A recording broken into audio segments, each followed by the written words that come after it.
जुल्मी जब जुल्म करेगा सत्ता के हथियारों से, चप्पा चप्पा गूंज उठेगा इंकलाब के नारों से। वो सिस्टम निकम्मी है, वो सिस्टम बदलनी है।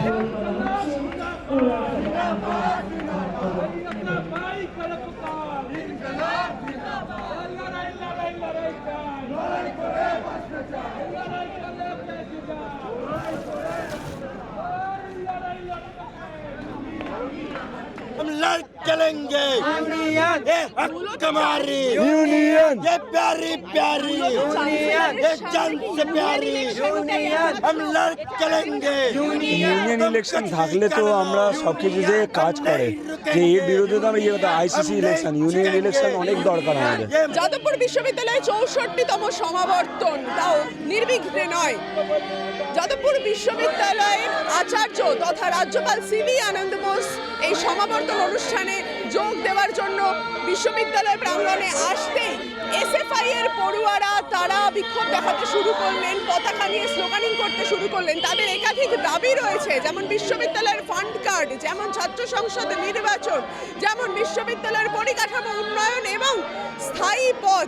এই একাধিক দাবিতে বিশ্ববিদ্যালয় সংক্রান্ত বিষয়ে তারা আচার্যের সঙ্গে কথা বলতে চান এবং তারা ডেপুটেশন দিতে চান। এই দাবিতেই আজ আচার্যের সামনে বিক্ষোভ দেখালেন তারা। আমাদের অনেকগুলো দাবি, যে দাবিগুলো নিয়ে আমরা বারবার চেষ্টা করি আমাদের রাজ্যপালের কাছে মেল মারফত পাঠাতে বা আমাদের যে অথরিটি রয়েছেন তাদের মারফত পাঠাতে, যেটা নিয়ে এখন অবধি রাজ্যপালের কোনো হস্তক্ষেপ নেই। একটা বড় বিষয় সেটা হচ্ছে ক্যাম্পাসের ফান্ড কার্ড। বিগত বহু বছর ধরে রাজ্যপাল যিনি থাকেন কেন্দ্র সরকার থেকে আসা রাজ্যপাল এবং রাজ্য সরকারের মধ্যে যে বিদ্বেষ বা মতবিরোধ, তার ফলাফলের কোপে পড়ছে আমাদের বিশ্ববিদ্যালয়। তার ফলাফল হচ্ছে গিয়ে ফান্ড কার্ড। প্রত্যেক বছর একটা বিপুল পরিমাণ সংখ্যার টাকা বিশ্ববিদ্যালয় সরকার থেকে পাচ্ছেন। Students have every right to speak up their mind, particularly in a democratic setup. These are issues which are to be considered by the government. Student election के लिए बाहर प्रोटेस्ट हो रहा है, स्टूडेंट प्रोटेस्ट कर रहा है स्टूडेंट इलेक्शन के लिए। The protest is the right of the students, especially in a democratic society, pluralistic society. The authorities should listen to them and see how we should tackle that. আজকে সমাবর্তন প্রায় 3 বছর বাদে হলো, কারণ 2022-এ লাস্ট একটা মানে যেটা রাজ্যপাল এসেছিলেন। 2023 এবং 24-এ রাজ্যপাল আসেননি, আবার 25-এ আসলেন। ফলে সেই হিসেবে আফটার 3 ইয়ার্স একটা মানে সেই অর্থে মানে উইথ গভর্নর আমরা কনভোকেশন করলাম, কিন্তু কনভোকেশন খুব ভালোভাবে হয়েছে। উনি ভীষণভাবেই প্রশংসা করেছেন, গোটা আয়োজনের প্রশংসা করেছেন। আমি আমার এখানকার সমস্ত অফিসার, ডিন অফ ফ্যাকাল্টিস যারা আছেন 4 জন ডিন, সমস্ত কোর্ট মেম্বার, সমস্ত ইসি মেম্বার, সবাইকে আমি অনেক অনেক ধন্যবাদ জানাবো, কারণ তাদের অ্যাক্টিভ কোঅপারেশন ছাড়া এত সুন্দরভাবে করা যেত না। কিছু বিক্ষোভ হয়েছে, ছাত্র বিক্ষোভ, এটা মাননীয় রাজ্যপালও বলেছেন যে কেউ বিক্ষোভ দেখানোর বা তাদের মতামত এক্সপ্রেস করার তাদের সে রাইট রয়েছে। আর আমাদের এখানে ইউনিভার্সিটি হচ্ছে পুরোপুরি গণতান্ত্রিক একটা প্ল্যাটফর্ম আমরা রাখি, ডেমোক্রেটিক প্ল্যাটফর্ম, তাতে তারা সেটা তাদের বক্তব্য জানাতেই পারেন। সেটা অনারেবল চ্যান্সেলর স্যারও বলেছেন যে সেটা তারা কিন্তু রাইট আছে। নিশ্চয়ই ছাত্র ইলেকশন তো হওয়া উচিত, আমি নিজেও মনে করি হওয়া উচিত, ডেফিনেটলি হওয়া উচিত। আমরা সরকারি অনুমতি পেলেই আমরা অবশ্যই ছাত্র ইলেকশন করব।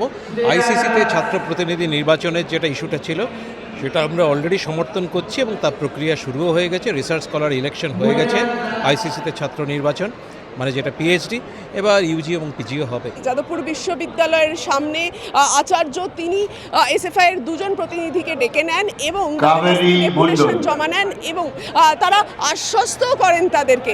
রাজ্যপাল এবং ছাত্রদের মধ্যে কি কথোপকথন হলো দেখুন, আমরা চ্যান্সেলর সাথে দেখা করতে চেয়েছিলাম, উনি আমাদেরকে সময় দিয়েছে, আমরা ডেপুটেশন দিয়েছি। আমরা ওনাকে বললাম যে বিশ্ববিদ্যালয় একটা ম্যাসিভ ফান্ড কাটের মধ্যে দিয়ে যাচ্ছে, আর্থিক সমস্যা চলছে বিশ্ববিদ্যালয়, তার ফলে ইউনিভার্সিটির বিভিন্ন রিসার্চ প্রজেক্ট থেকে শুরু করে সবটা আটকে আছে।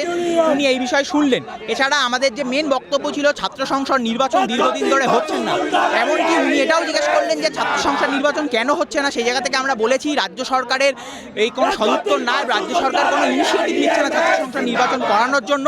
সেই জায়গা থেকে আমরা ওনাকে এটাও বললাম আপনি ইন্টারভেনশন করুন এর মধ্যে, ছাত্র সংসদ নির্বাচন যাতে অবিলম্বে হয়, বিশ্ববিদ্যালয়ের আইসিসি কমিটিতে যাতে নির্বাচন হয় তা যেন অবিলম্বে করানো হয়। উনি প্রত্যেকটা বিষয়ে শুনলেন এবং বলেছেন যে উনি ইনিশিয়েটিভ নেবেন, এই বিষয়ে কর্তৃপক্ষের সাথে কথা বলবেন। এবার আমরা এই বিষয়গুলো আগেও বহুবার শুনেছি কর্তৃপক্ষ বা উপর মহল থেকে, আমরা প্রাপ্তবর্ষ এসেছিল তখনই জানিয়েছি গিয়েছিলাম, কিন্তু তারপরে কি ঘটনা ঘটেছে আমরা জানি।